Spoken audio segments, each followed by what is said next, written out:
Hello everyone. पिछले video में हमने जहाँ से बात किया था वहीं से आज स्टार्ट कर रहे हैं। हमने पढ़ा था ग्रामर। ग्रामर में होता है व्याकरण।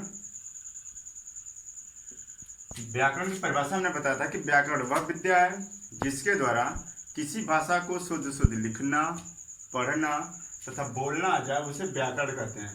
और व्याकरण में एक शब्द हमें मिला है डिफरेंट, जिसे बोलते हैं भाषा। बोले कि व्याकरण वह विद्या है जिसके द्वारा किसी भी भाषा को, तो भाषा को शुद्ध से लिखना है तो सबसे पहले भाषा किसे कहते हैं ये पता होना चाहिए।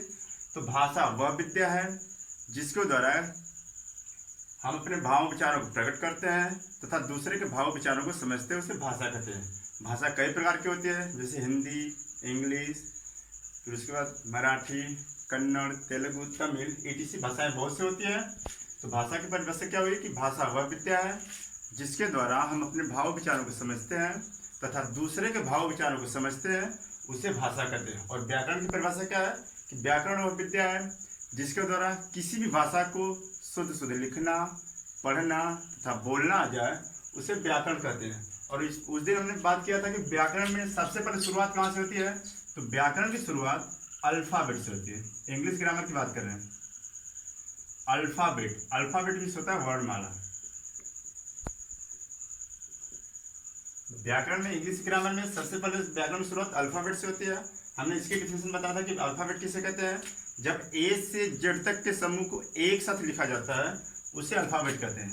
ए बी सी डॉट डॉट कर पूरा जेड तक, जब जेड तक लिखा जाएगा, ए से लेकर के जेड तक के अक्षर को एक साथ लिखेंगे तो उसे अल्फाबेट कहेंगे। और अल्फाबेट के बाद अल्फाबेट के 2 टाइप्स होते हैं। फर्स्ट हमने लिखा था वावेल, वावेल्स, और सेकेंड टाइप लिखाया था कॉन्सोनेंट। वावेल होता है स्वर, कॉन्सोनेंट होता है व्यंजन। वावेल किसे कहते हैं, जब किसी भी लेटर को बोलने के लिए ओकल कोड, ओकल कोड यहाँ पे होता है, जब किसी भी लेटर को बोलने के लिए ओकल कोड की आवश्यकता पड़े उसे वावेल कहते हैं। वावेल इंग्लिश में 5 होते हैं।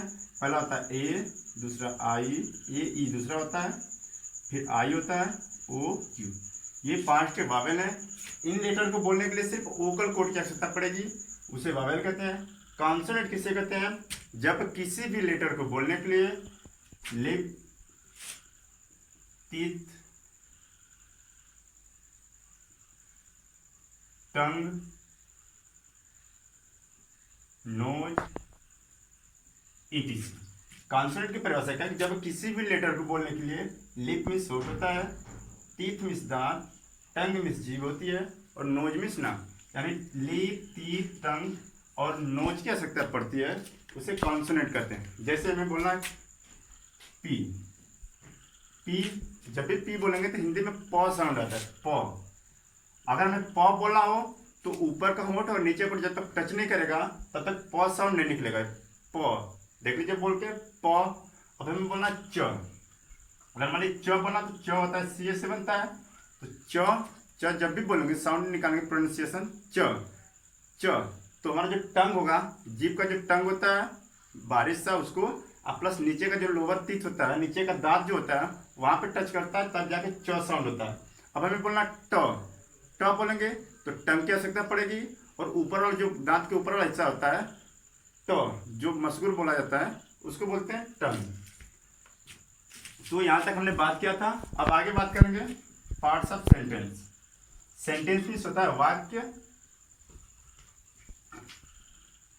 Parts of sentence.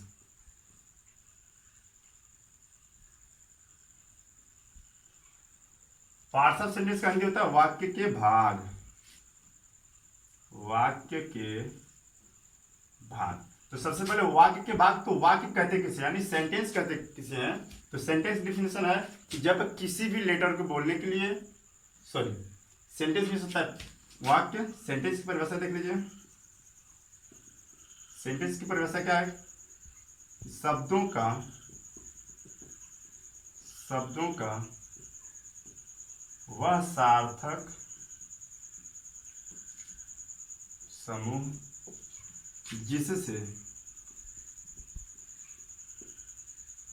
जिससे पूर्ण भाव प्रकट हो उसे सेंटेंस कहते हैं।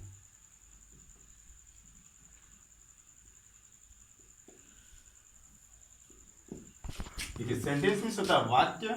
वाक्य से कहते हैं दिया कि शब्दों का वह सार्थक समूह जिससे पूर्ण भाव प्रकट हो उसे सेंटेंस कहते हैं। जैसे एग्जाम्पल में लिखना हो, he is going to school, यानी वह विद्यालय जा रहा है। ये पूरा सेंटेंस है, इसमें कई शब्द है, एक शब्द, दो, तीन और एक, चार शब्द मिलके एक सेंटेंस बना है। और सेंटेंस की परिभाषा क्या होती है कि शब्दों का वह सार्थक समूह जिससे पूर्ण भाव प्रकट हो उससे सेंटेंस यानी वाक्य कहते हैं।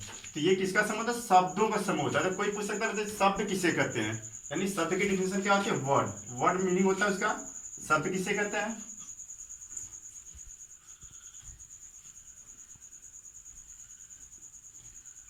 वर्ड्स में होता है शब्द।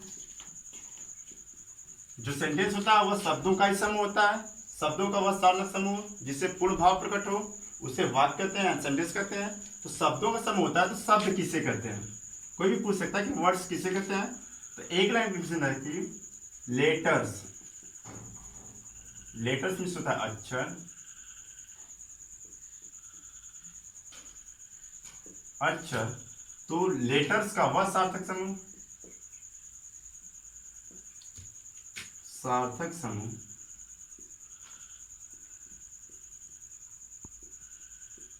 जिससे पूर्ण भाव प्रकट हो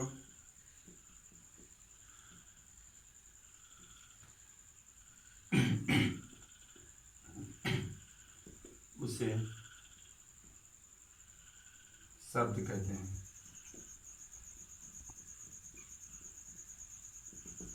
यहाँ पे हमने बोला कि वर्ड्स किसे कहेंगे? लेटर्स मीन्स अक्षर का वह सार्थक समूह जिससे पूर्ण भाव प्रकट हो उसे शब्द कहते हैं। ये अक्षर का समूह होता है। जैसे लिखा बॉय, गर्ल, गुड, etc। ये शब्द हैं। इसमें लेटर क्या है? बी अलग है, ओ अलग है, वाई, इन सबको लेटर बोलते हैं। इनका समूह है। अगर बी को अलग कर दे, ओ को अलग कर दे, वाई कर दें तो ये अक्षर बन जाएगा। अब अक्षरों के एक साथ मिला है तो बॉय मिला है और इसका कुछ भाव होता है। बॉय मीन्स लड़का, गर्ल मीन्स लड़की, गुड मीन्स अच्छा, और इसका कुछ भाव होता है। अगर इसी जी डबल ओ डी को डबल ओ डी जी कर दें तो ये भी एक शब्द है, लेकिन इसका कोई भाव नहीं होता। इसका कोई सार्थक समूह है लेकिन इसका भाव कुछ नहीं होता। हमें शब्द किसे कहें? जब अक्षर का वह सार्थक समूह जिससे पूर्ण भाव प्रकट हो, कुछ भाव प्रकट होना चाहिए तब जाके उस शब्द का, ये भी एक शब्द लेकिन ये निरर्थक है, इसका कोई मान नहीं होता। तो शब्दों का वह सार्थक समूह जिससे पूर्ण भाव प्रकट हो उसे शब्द कहते हैं। अक्षरों का समूह होता है सही। अब कोई पूछा कि अक्षर किसे कहते हैं, लेटर किसे कहते हैं? लेटर का तो समूह होता है उसे शब्द कहेंगे, लेकिन लेटर किसे कहते हैं? तो लेटर की डिफिनेशन है लेटर्स। देख लीजिए, लेटर्स में होता है अक्षर। अब लेटर्स किसे कहते हैं? तो इंग्लिश में एक लाइन डिफिनेशन है कि वह छोटी से छोटी ध्वनि जिसको अलग न किया जाए। वह छोटी से छोटी ध्वनि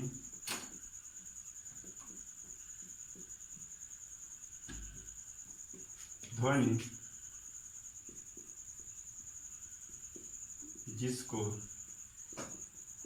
अलग न किया जा सके। वह छोटी से छोटी ध्वनि जिसको अलग न किया जा सके उसे लेटर कहते हैं।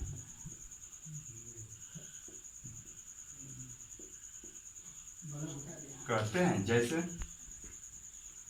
ए अलग कर लीजिए, बी, सी डॉट डॉट करके जेड तक, etc। हमें लेटर्स में क्या लिखा कि वह छोटी से छोटी ध्वनि जिसको अलग न किया जा सके उसे लेटर्स कहते हैं। जैसे ए हमने लिखा ए, ए को अलग नहीं कर सकते, ए सिंगल वर्ड है, लेटर भी है, इसको अलग नहीं कर सकते।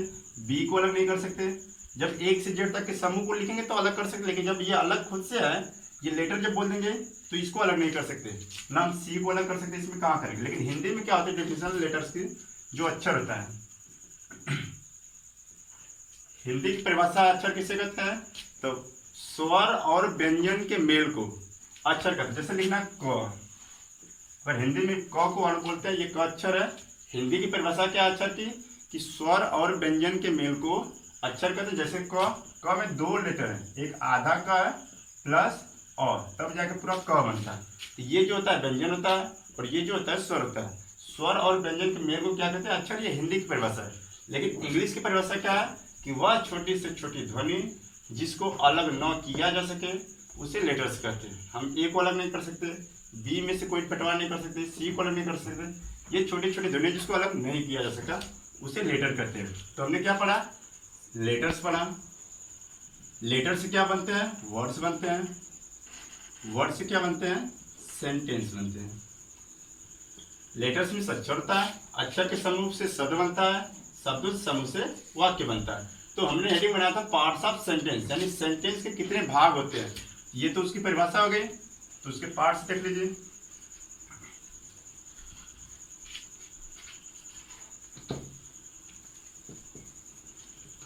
पार्ट्स ऑफ सेंटेंस में दिया है कि वाक्य कितने भाग होते हैं, तो वाक्य के 2 भाग होते हैं। वाक्य के 2 भाग होते हैं। जो फर्स्ट होता है सब्जेक्ट होता है, सब्जेक्ट मीन्स कर्ता। जो दूसरा होता है प्रेडिकेट होता है, प्रेडिकेट मीन्स विधेय। पार्ट्स ऑफ सेंटेंस हेडिंग थी सेंटेंस के भाग, यानी वाक्य के भाग कितने होते हैं, तो वाक्य के 2 भाग होते हैं। पहला होता है सब्जेक्ट, सब्जेक्ट मीन्स होता है कर्ता। दूसरा होता है प्रेडिकेट, प्रेडिकेट मीन्स विधेय। तो थोड़ा वीडियो बड़ा हो गया, तो इसको आज यहीं पे रोकते हैं, फिर कल से बात करेंगे इसके लिए।